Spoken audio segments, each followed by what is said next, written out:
एक साधक भाई अपनी ओर से यह सहज जिज्ञासा रख रहे थे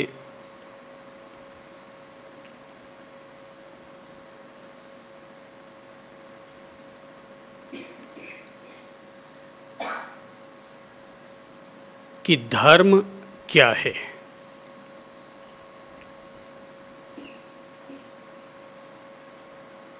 मैंने उन्हें एक पंक्ति में उनकी बात का जवाब दिया और मेरा जवाब था, निज स्वरूप की प्राप्ति ही एक व्यक्ति का धर्म है।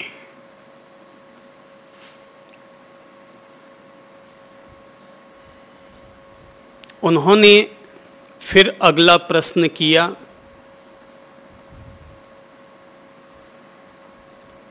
कि दुनिया में जितने भी धर्म के नाम पर क्रियाएं चलती हैं तो क्या वे धर्म नहीं हैं?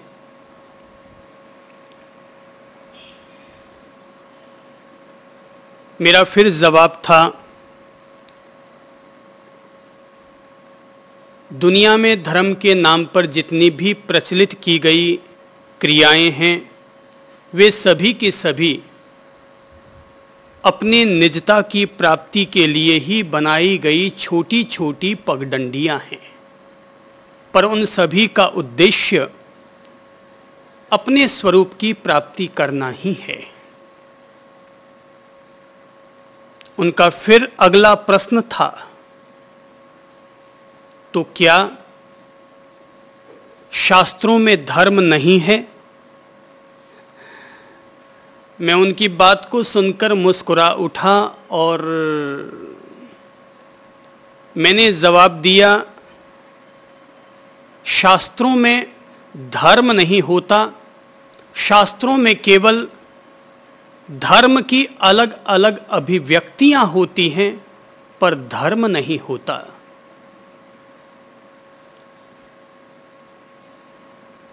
उन्होंने फिर अपनी ओर से अगली जिज्ञासा रखी और कहा, तो फिर क्या संप्रदाय और पंथ धर्म नहीं होते?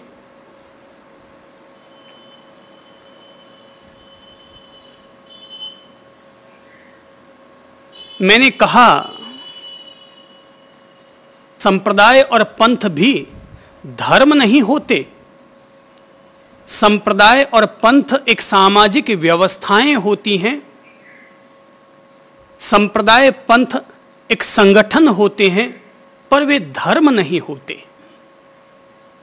धर्म तो एक अकेला है और वह है अपनी निजता को धारण करने का नाम ही धर्म है। यही वजह है कि कभी भगवान महावीर ने एक विशिष्ट शब्द का प्रयोग किया था और वो था वत्थु सहावो धम्मो। वस्तु का जो स्वभाव है वही धर्म है, अर्थात जिसका जो जीवन को धारण करने वाला तत्व है, वह जो निजता वाला तत्व है, उस निजता वाले तत्व को खोजना, उसे प्राप्त करना ही सर्वोच्च धर्म है।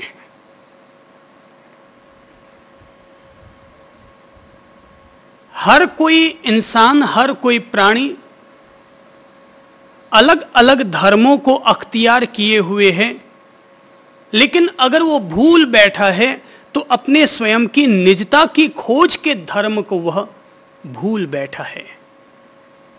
उसे ढेर सारे संबंध, ढेर सारे जमा खर्च याद रहते हैं, भोजन में क्या बनाना है और मकान के श्रृंगार में उसे क्या लगाना है।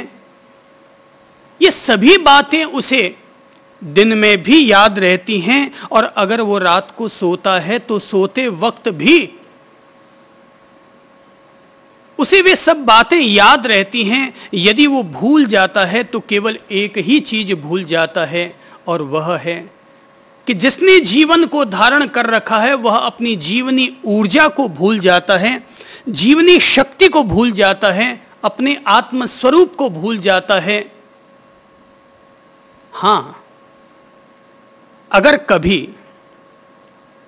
किसी इंसान को शमशान जाने की नौबत आ पड़े तो वहां किसी जलती हुई काया को देखकर, जलते हुए रिश्तेदार को देखकर उसके मन में दो पल के लिए भाव जरूर उठते हैं कि आखिर एक न एक दिन मुझे भी यहीं पर आना है, शरीर छूट जाने वाला है। और जैसे ये दमड़ियां संजो संजो कर, कौड़ी जोड़ जोड़ कर ये आदमी चला गया, ऐसे ही एक दिन मुझे भी चला जाना है। और तब उसे गीता की ये बात याद आने लगती है कि सोचो, जब तुम आए तो अपने साथ क्या लाए, और जब तुम यहां से जाओगे तो अपने साथ क्या ले जाओगे। दो पल के लिए उसके भीतर आत्मचिंतन का प्रकाश प्रकट होता है, लेकिन उसका असर बहुत लंबे समय तक नहीं रहता। शायद अगर माता पिता, दादा दादी या भाई बहन या पत्नी के रूप में कोई रिश्तेदार रहा होगा तो खींचतान करके 12 दिन तक वो वैराग्य की किरण रह जाएगी। बाकी तो अगर स्वार्थी मायावी प्रकृति का इंसान होगा तो घर लौटते ही शमशान से बाप की संपत्ति के लिए लड़ेगा, झगड़ेगा। और अगर पत्नी गुजर गई है तो 12 दिन भी नहीं हो पाएंगे और नई पत्नी लाने की फिराक जुगत बैठाने लग जाएगा, और खुद ही ये इंतजारी करेगा कि कहीं कोई व्यक्ति उसके सामने बात चलाए और वह कह भी दे कि भैया आप क्या करें, दूसरी शादी करने की इच्छा तो नहीं है, पर छोटे छोटे बच्चे हैं उनको संभालने के लिए शादी करनी पड़ेगी। वो फिर छोटे बच्चों का बहाना बनाता है, और छोटे बच्चों का बहाना बनाकर फिर इंसान वासना का पुतला बन जाता है। बच्चे तो बहाना होते हैं। वैराग्य की किरण व्यक्ति के भीतर रह नहीं पाती, अर्थात निजता की खोज उसे करनी है, निजता की उसे प्राप्ति करनी है, ये अपन लोगों को याद ही नहीं रहता। जबकि धर्म करने के नाम पर अपन लोगों को, ठीक है 10 पैसे दान कर दो, कहीं कोई मकोड़ा मर रहा है तो उसको बचा दो, कहते हैं कि यह अहिंसा है।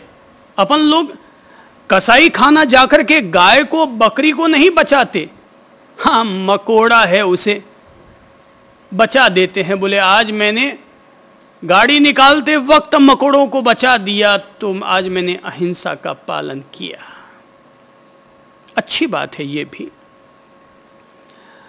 लेकिन एक बात अपन लोगों को सदा सदा याद रखनी चाहिए कि अगर जीवन में कोई धर्म है तो वो एक अकेला धर्म है।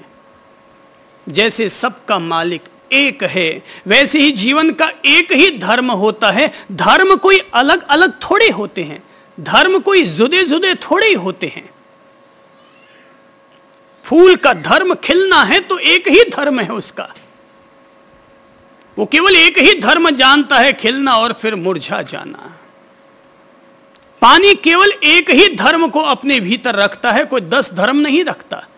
निमित्त अगर आ गए तो गर्म निमित्तों को पाकर के पानी गर्म हो जाएगा, लेकिन पानी की प्रकृति शीतल है। पानी का धर्म जलती हुई आग को बुझाना है।